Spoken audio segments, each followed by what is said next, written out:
my reefing friends, welcome back to the channel.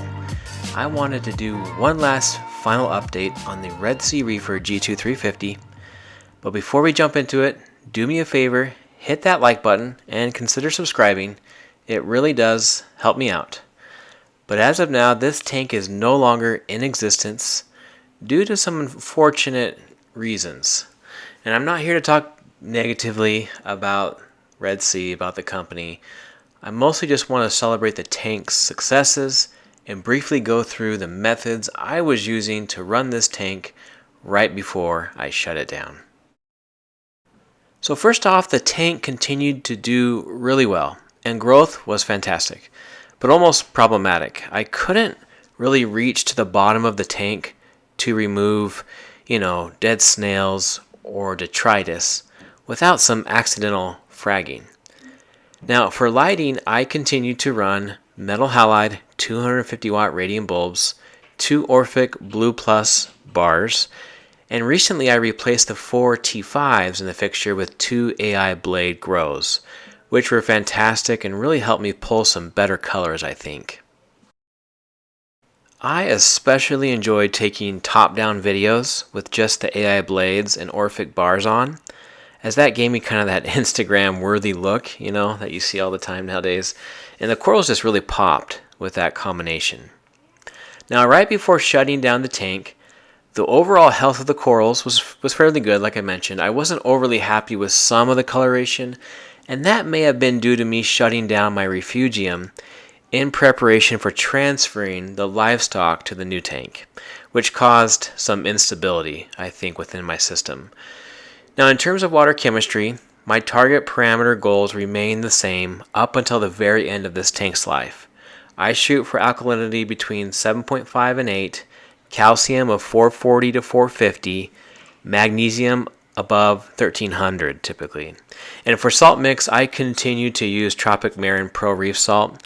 But, sometimes I also use Fauna Marin at times without issue. I use them interchangeably. They're kind of similar parameters, if you will, but Fauna Marin, I found it to be a little cheaper. It's just harder to find that salt.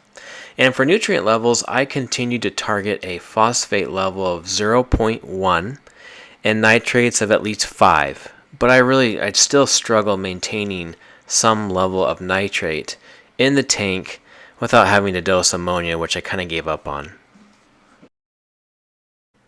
To sustain the health of the tank, I was still running an Apex system, and I was dosing ESV bionic 2-part in order to maintain alkalinity and calcium, and magnesium for that matter.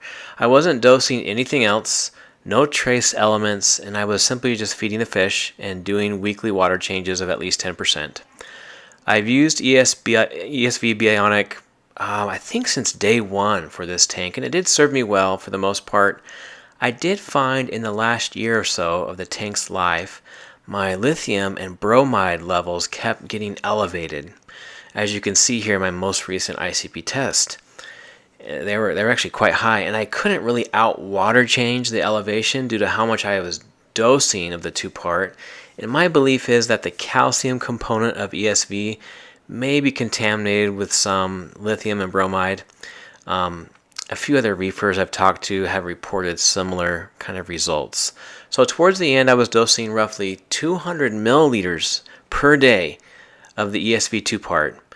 So my consumption rate became quite high. And due to how much I was dosing, I just got really tired also of extracting salt water from the tank to address the rise in salinity.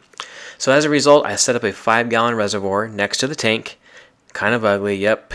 And I used a basic Versa Ecotech pump that extracted roughly 1,000 milliliters of salt water a day from the tank. And this kept my salinity very stable, and it offset the rise in salinity based on how much 2-part I was having to dose. And to be honest, it was really probably time to consider a calcium reactor. In terms of gear, at the end of this tank's life, I was really only running a skimmer towards the end there. And you'll notice my sump is quite dirty, and there's a fair amount of salt creep. So the last year of this tank's life, I ended up running the downflow valve, that problematic valve. I ran it all the way open because I just got really tired of having to make adjustments to that valve each day.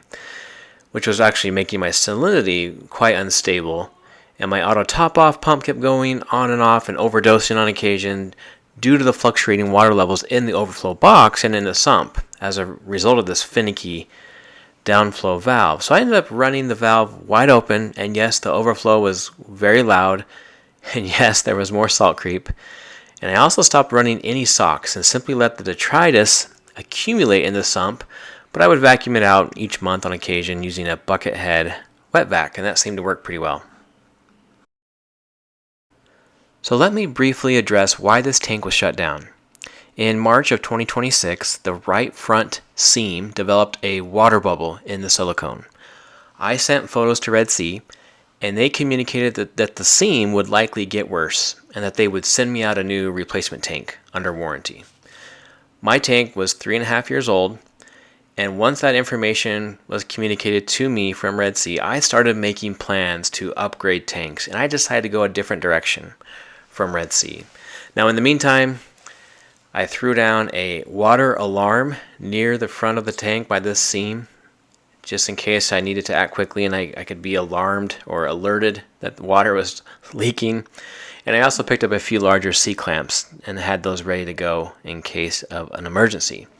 So I think my messaging to current Red Sea owners today would be monitor your seams each week, unfortunately, and take pictures, keep track of any changes. And by doing this, I think you can stay on top of any issues before there's a huge leak or complete seam failure, such as when my brother's tank, his seam blew in the middle of the night. Now, I am hopeful that the newer G3 tanks don't have these issues. To be clear, my tank never leaked. Okay, it never leaked. I simply dismantled it like this in order for me to make it easier to remove it from my basement. Further, I had to sign an agreement with Red Sea before I could get the replacement tank under warranty that I would not sell this tank due to its failing seam. So the tank was going in the trash regardless. The replacement tank did arrive. It was actually a G3 350, and I promptly sold it. But let's remember the tank in all its glory and beauty. Sure, the system wasn't perfect by any means, and yes, it is unacceptable for a tank to begin failing after only 3 years.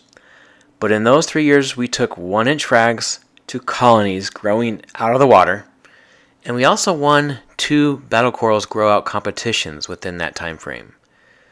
So thanks again, folks, for tuning in.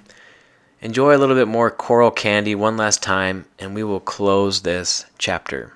But please continue with me as we recently leveled up to a new UNS R150 reef system, and I am excited to see it grow and fill in like this tank has. See you all in the next one.